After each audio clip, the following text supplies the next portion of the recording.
ഇന്ന് താമര നടുന്ന ഒരു വീഡിയോ ആണ് കാണിക്കുന്നത്. അതിന് ഇത്രയും വലിപ്പമുള്ള ഒരു ടബ് എടുക്കുക. അതിലേക്ക് 3 പിടി ചാണകം ഇട്ട് കൊടുക്കാം. ചാണകം ഉണങ്ങിയ ചാണകപ്പൊടിയാണ്. പിന്നെ അധികം വളം ചേർക്കേണ്ട ആവശ്യമില്ല. താമര നടുമ്പോൾ കൂടുതൽ വളമായാൽ ഇതിൻ്റെ ട്യൂബറെല്ലാം ചീഞ്ഞു പോകും. അതുകൊണ്ട് നമുക്കൊരു 3 പിടി ചാണകവും 1 പിടി എല്ലുപൊടിയുമാണ് ഞാൻ ഇട്ട് കൊടുക്കുന്നത്. ഇനി ഇതിലേക്ക് മണ്ണിട്ട് കൊടുക്കാം. ആദ്യം താമര നട്ട മണ്ണ് തന്നെയാണിത്.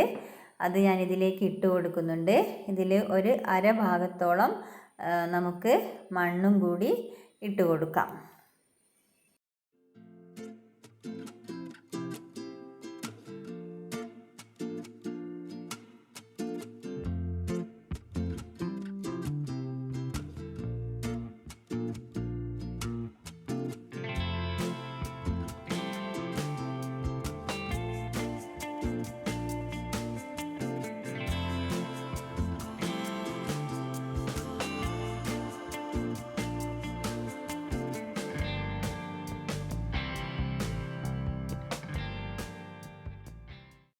ഇങ്ങനെ ചെറുതായിട്ട് നമുക്കിതൊരു ചാല് കീറിക്കൊടുക്കാം.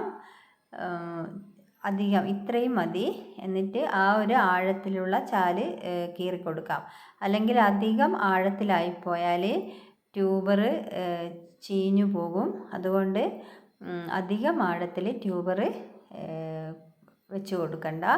ഇതാ ഞാൻ ഇതുപോലെ, ഇതൊരു റെഡ് ഫിലിപ്പ് താമരയുടെ ട്യൂബറാണ്. ഇത് ഞാൻ ഇതിവിടെ ഇങ്ങനെ വെച്ച് കൊടുക്കുന്നുണ്ട്. പതുക്കെ ശ്രദ്ധിച്ച്, ഗ്രോ ടിപ്പൊന്നും പൊട്ടിപ്പോകാതെ പതുക്കെ വെച്ച് കൊടുക്കണം.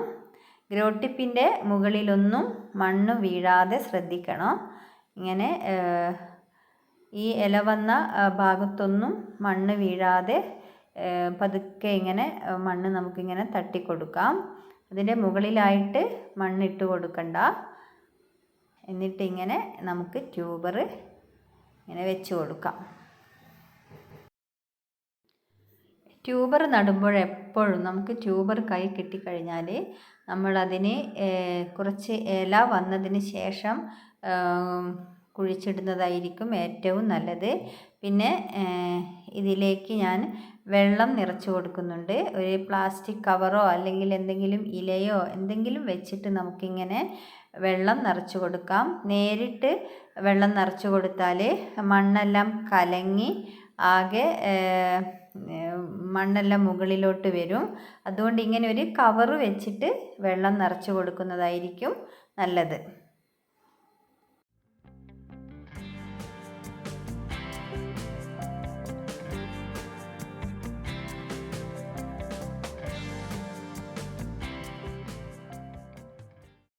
അങ്ങനെ വെള്ളം നിറച്ച് കൊടുത്തിട്ടുണ്ട്. ഇനി ഇതിലേക്ക് കുറച്ച് മീനിനെ കൂടി ഇട്ട് കൊടുക്കാം. അങ്ങനെ നമ്മുടെ താമരയെല്ലാം നട്ടിട്ടുണ്ട്. ഈ വീഡിയോ ഇഷ്ടപ്പെട്ടിട്ടുണ്ടെങ്കിൽ ലൈക്ക് ചെയ്യുക, ഷെയർ ചെയ്യുക. അതുപോലെ നിങ്ങളുടെ അഭിപ്രായങ്ങളും അറിയിക്കുക.